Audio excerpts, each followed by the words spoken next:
हम लेके आए हैं कहानी बीता हुआ कल। भगवान बुद्ध के जीवन से एक शिक्षाप्रद कहानी। राधे राधे दोस्तों, सुनहरी कहानियों चैनल में आपका स्वागत है। बुद्ध भगवान एक गांव में उपदेश दे रहे थे। उन्होंने कहा कि हर किसी को धरती माता की तरह सहनशील तथा क्षमाशील होना चाहिए। क्रोध ऐसी आग है जिसमें क्रोध करने वाला दूसरों को जलाएगा तथा खुद भी जल जाएगा। सभा में सभी शांति से बुद्ध की वाणी सुन रहे थे, लेकिन वहाँ स्वभाव से ही अतिक्रोधी एक ऐसा व्यक्ति भी बैठा हुआ था जिसे ये सारी बातें बेतुकी लग रही थी। वो कुछ देर ये सब सुनता रहा, फिर अचानक ही आग बबूला होकर बोलने लगा, तुम पाखंडी हो। बड़ी बड़ी बातें करना यही तुम्हारा काम है। तुम लोगों को भ्रमित कर रहे हो। तुम्हारी ये बातें आज के समय में कोई मायने नहीं रखती। ऐसे कई कटु वचनों सुनकर भी बुद्ध शांत रहे।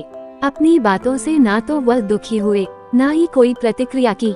ये देखकर वह व्यक्ति और भी क्रोधित हो गया और उसने बुद्ध के मुंह पर थूककर वहां से चला गया।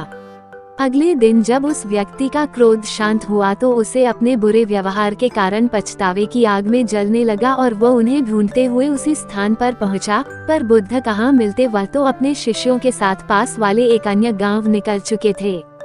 व्यक्ति ने बुद्ध के बारे में लोगों से पूछा और ढूंढते ढूंढते जहां बुद्ध प्रवचन दे रहे थे वहां पहुंच गया। उन्हें देखते ही वो उनके चरणों में गिर पड़ा और बोला, मुझे क्षमा कीजिए प्रभु। बुद्ध ने पूछा, कौन हो भाई, तुम्हें क्या हुआ है, क्यों क्षमा मांग रहे हो? उसने कहा, क्या आप भूल गए? मैं वही हूँ जिसने कल आपके साथ बहुत बुरा व्यवहार किया था।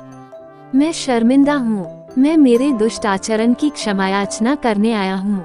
भगवान बुद्ध ने प्रेम पूर्वक कहा, बीता हुआ कल तो मैं वहीं छोड़कर आया गया और तुम अभी भी वहीं अटके हुए हो।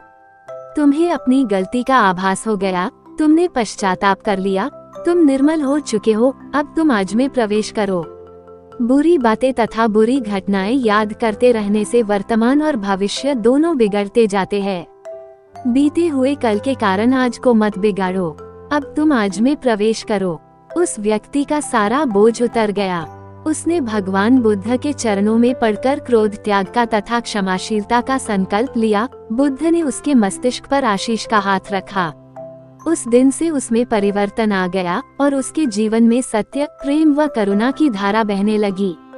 दोस्तों, बहुत बार हम भूत में की गई किसी गलती के बारे में सोचकर बार बार दुखी होते और खुद को कोसते हैं। हमें ऐसा कभी नहीं करना चाहिए। गलती का बोध हो जाने पर हमें उसे कभी ना दोहराने का संकल्प लेना चाहिए और एक नई ऊर्जा के साथ वर्तमान को सुदृढ़ बनाना चाहिए। दोस्तों, तो ये थी कहानी बीता हुआ कल की।